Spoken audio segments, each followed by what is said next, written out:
Hello friends, मैं हूं CA इरशाद खान। आज मैं एक नया टॉपिक लेके आया हूं जो टीडीएस का ही टॉपिक है, लेकिन वो टॉपिक रिलेटेड है रेंट से। जी हाँ, रेंट हम जो पेमेंट करते हैं, एक आम इंसान पेमेंट करता है रेंट का, चाहे वो इंडिविजुअल हो, कंपनी हो, फर्म हो या कोई भी टाइप ऑफ बिज़नेस हो। उसको एक पर्टिकुलर रेट के हिसाब से जब वो अपने मकान मालिक को, लैंडलॉर्ड को पेमेंट करता है रेंट का, तो गवर्नमेंट कहती है आपको एक पर्टिकुलर रेट ऑफ टीडीएस के हिसाब से आपको उस पर टैक्स काटना है, जो कि टीडीएस अमाउंट है, और हमको जमा करवाना है। तो इस पे तो ऑलरेडी एक सेक्शन है, सेक्शन 194I, बट वो सेक्शन बहुत पहले से है। वो किसके लिए था? ऐसा इंसान जो रेंट का पेमेंट कर रहा है लेकिन वो ऑडिट के अंदर आता है, मतलब उसका ऑलरेडी ऑडिट हो चुका है। ऑडिट किस इंसान का होता है? जिसका प्रीवियस ईयर का टर्नओवर 1 करोड़ क्रॉस कर देता है, तो वो इंसान ऑडिट में आ जाता है। अगर वो प्रेजेंटिव टैक्स इनकम के कैटेगरी में है तो 2 करोड़ के क्रॉस करने के बाद वो ऑडिट में आ जाता है। मतलब आपका जब सीए 1 ईयर ख़त्म होने के बाद जब आपका रिटर्न फाइल करता है तो उसके साथ साथ आपका ऑडिट भी करता है। Form 3B, 3CD, 3A, 3CA, 3CD, ये फॉर्म्स फिल किए जाते हैं गवर्नमेंट को, जो ऑडिट के फॉर्म्स होते हैं। बट अगर ये फॉर्म्स आपके लिए बिल्कुल नए हैं तो आप ये बात समझ लीजिए कि आप ऑडिट के अंदर नहीं आते हैं।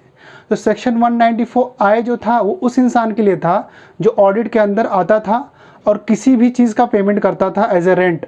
जैसे उसने अपने शॉप का पेमेंट किया एज ए रेंट, या अपने गोडाउन का, या शॉपिंग मॉल का, या घर का, या कोई भी प्रेमाइसेस भाड़े पे लिया है और उसका वो रेंट का पेमेंट कर रहा है, तो वहाँ उस वक्त उसको लैंड एंड बिल्डिंग पे 10% काट कर पे करना होता था।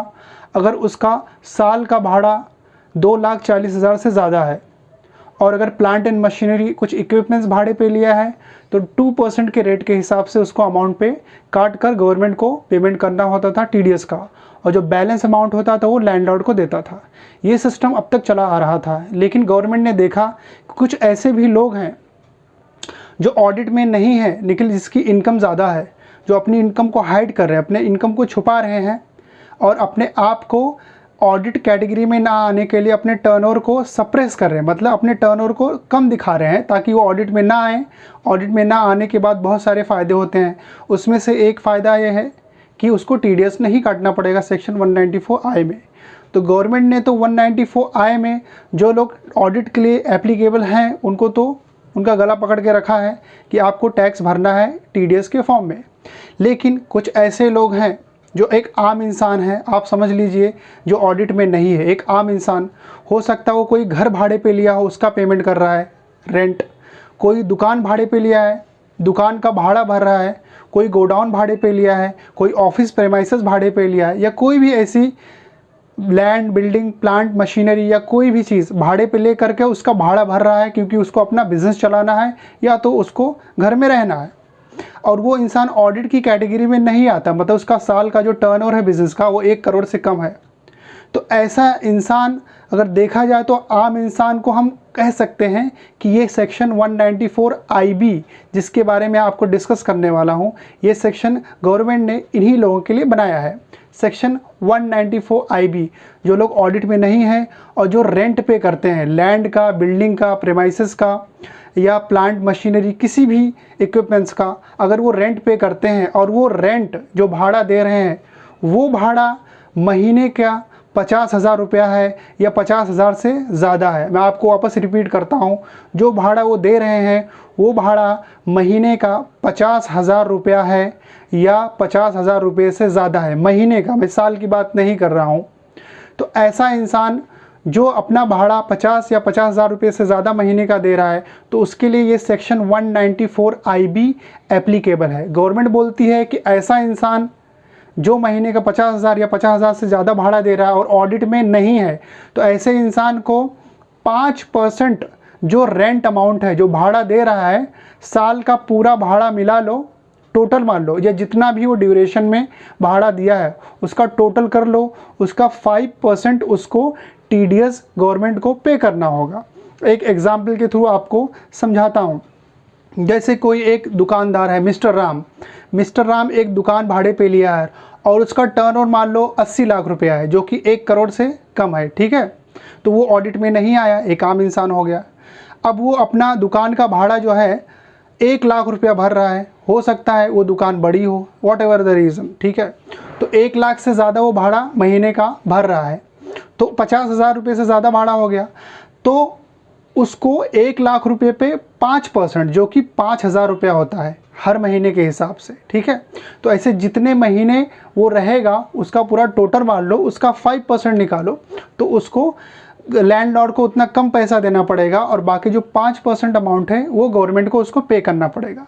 अब जो 5% का ये अमाउंट है, 5% जो रेट है टीडीएस का, ये 14 मई 2020 14 में 2020 से लेकर के 31 मार्च 2021 के बीच में अगर किसी ने भाड़ा पे किया है, ठीक है, और इस कैटेगरी में आता है, तो गवर्नमेंट बोली हम आपको कुछ कंसेशन देंगे, 25% का कंसेशन रेट ऑफ टीडीएस में। तो 5% में अगर आप 25% घटा दो तो उसका रेट आता है 3.75%। तो इस ड्यूरेशन में अगर आपने भाड़ा दिया है तो आपको जो टीडीएस भरना है वो 3.75% पे करना है, ठीक है। अच्छा, आपको एक मिसाल देता हूँ, राम वाला। राम ने 1 लाख रुपीज़ पे कर रहा हर महीने का। मान लो उसने अप्रैल 2020 में भाड़े पे दुकान लिया और वो मार्च 2021 तक भाड़ा देता रहा। तो 1 साल का भाड़ा अगर देखा जाए तो लाख रुपए के हिसाब से उसका 12 लाख रुपया होता है, ठीक है। अब 12 लाख पे अगर 5% निकालो तो हो जाता है ये लगभग 60,000 रुपये, ठीक है। लेकिन गवर्नमेंट ने एक और रिस्ट्रिक्शंस रखा है, ठीक है, कि जो लास्ट महीने का रेंट है, लास्ट महीने का रेंट मतलब इस साल के एंड का जो मंथ है वो मार्च 2021 है। तो मार्च 2021 का जो भाड़ा है वो 1 लाख रुपया है और 5% कितना आता है, 60,000। तो दोनों को कंपेयर करेंगे, दोनों में जो कम अमाउंट रहेगा उतना आपको टीडीएस भरना है, ठीक है। तो 1 लाख रुपया भाड़ा है मार्च 2021 महीने का और टोटल जो है आपका भाड़ा आया है साल भर का वो 12 लाख रुपया है। और 12 लाख का अगर हम 5% निकालें तो आता है 60,000 रुपये। तो 60,000 एक जगह पे रख लो और मार्च महीने का भाड़ा 1 लाख रुपये एक जगह पे रख लो। तो 1 लाख और 60,000 में सबसे कम कौन है, विच एवर इज़ लोअर, कौन सा कम है, 60,000। तो 60,000 रुपया मिस्टर राम को गवर्नमेंट को पे करना पड़ेगा, क्या बोल के, टीडीएस बोल के, ठीक है। अच्छा, अब 12 लाख जो भाड़ा है साल भर का, 12 लाख में 60,000 अगर हम कम कर दें तो 11,40,000 रुपये होते हैं। तो मिस्टर राम अपने मकान मालिक को 11,40,000 रुपया साल भर का भाड़ा देगा और 60,000 रुपया वो भाड़ा में से काट कर जो टीडीएस अमाउंट बनता है वो गवर्नमेंट को पे कर देगा, ठीक है। अब गवर्नमेंट को जो पे करने का डेट है वो जिस महीने में आपने भाड़ा काटा है उसके अगले महीने के 7 तारीख तक भरना होता है, ठीक है। अब मार्च महीने का एक्सेप्शन गवर्नमेंट ने रखा है कि मार्च महीने में अगर आप भाड़ा काटते हो तो अप्रैल के 30 तारीख तक का आपका डेट है। अब अप्रैल के 30 तारीख तक हम आपको मौका देते हैं, 30 दिन का वक्त देते हैं, ठीक है।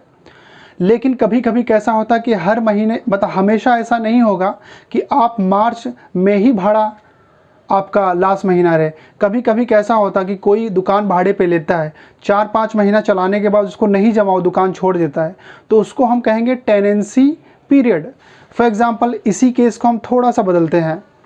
अगर अप्रैल 2020 में राम ने एक भाड़े पे दुकान लिया, उसने 6 महीना भाड़े पे दुकान चलाया।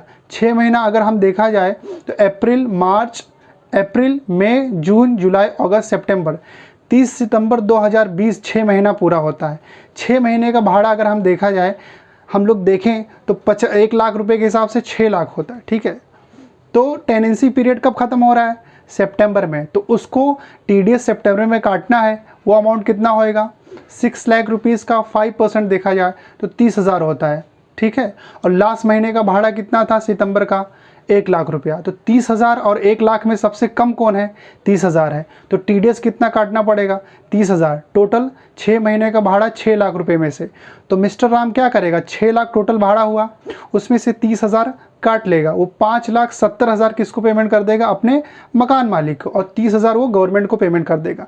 लेकिन क्योंकि ये सितंबर के महीने में वो एग्रीमेंट तोड़ के जा रहा है, उसको ये दुकान नहीं जम रहा है, तो उसका जो लास्ट डेट है वो 7 तारीख अक्टूबर आएगा, क्योंकि वो नेक्स्ट मंथ 7 तारीख है।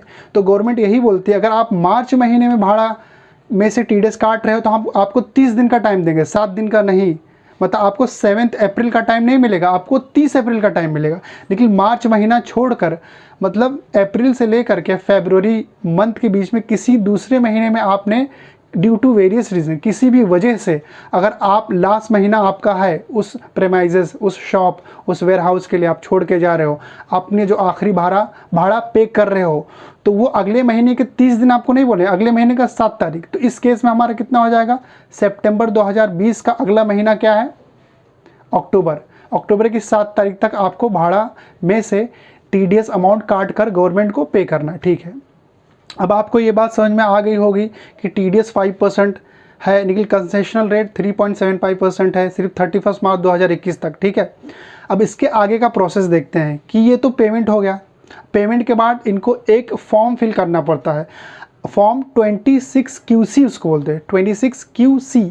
अब वो क्या है, वो फॉर्म एक्चुअली आप बोल सकते हो उसको रिटर्न बोल सकते हो, रिटर्न कम चालान नहीं बोल सकते, रिटर्न क्योंकि हम पेमेंट ऑलरेडी कर दिया है मिस्टर राम ने, तो आप उसको रिटर्न बोल सकते हैं। तो फॉर्म 26QC जो है वो गवर्नमेंट को भर के उसका पूरा प्रोसेस पूरा करना पड़ता है। वो टाइम कब है कि जिस महीने में आपने TDS काट करके गवर्नमेंट को जमा किया। फॉर एग्ज़ाम्पल इस महीने, पहला एग्जाम्पल अगर हम लें तो अपने पास टाइम कितना था, 30 अप्रैल 2021। तो 30 अप्रैल 2021 के बाद 30 दिन ले लो, 30 डेज़ का टाइम गवर्नमेंट देती है, किसके लिए, फॉर्म 26QC के लिए, कि आप वो फॉर्म हमारे पास सबमिट कर दो, फाइल कर दो। वो फॉर्म में होगा क्या एक्चुअली, उसमें ये रहेगा कि हमने किससे भाड़े पे लिया है, ठीक है।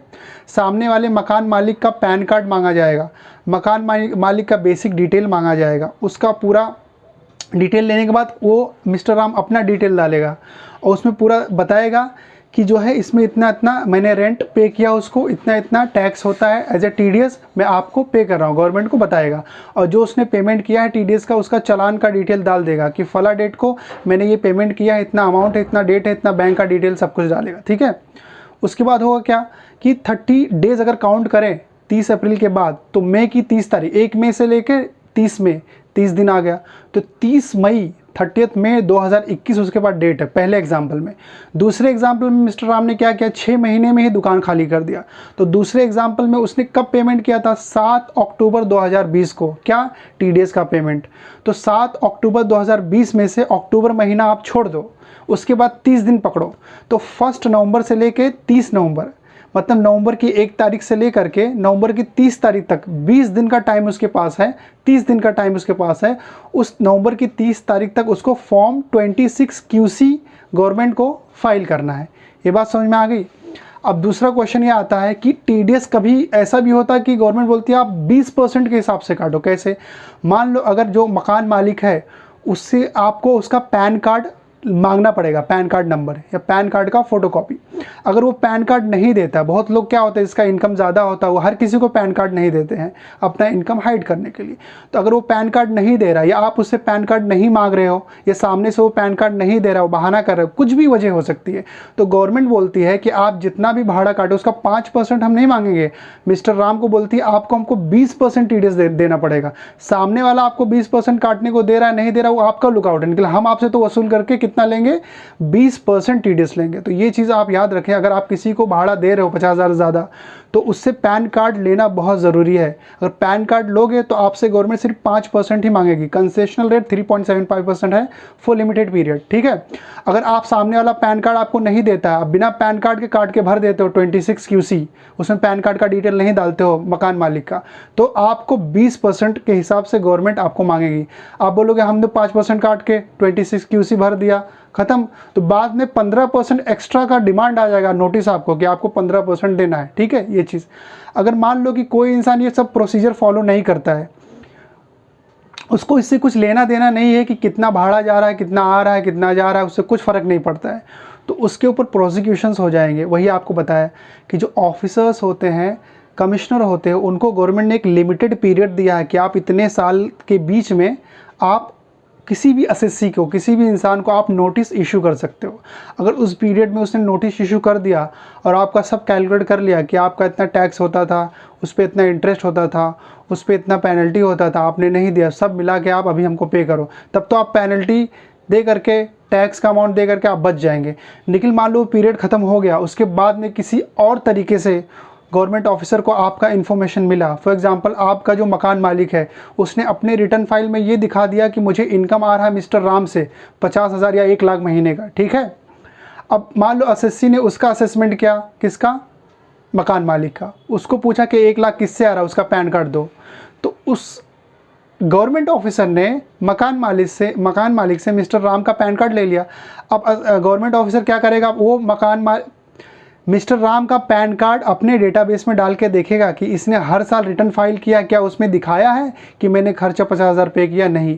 अगर दिखाया है तो भी सही है, नहीं दिखाया है तो भी सही है। वो टीडीएस का डिटेल मांगेगा, अगर मिस्टर राम ने प्रॉपर डिटेल दे दिया तो वेल एंड गुड, अगर नहीं दिया तो उस पर नोटिस आएगा और फिर आगे का प्रॉब्लम होगा।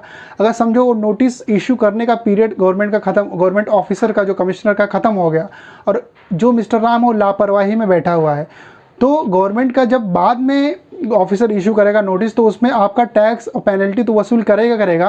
एक्ट में ऐसा भी है कि 7 इयर्स का इम्प्रिजनमेंट भी हो सकता है मिस्टर राम को, 7 साल की सज़ा हो सकती है मिस्टर राम को, हमारे इस एग्जाम्पल में, ठीक।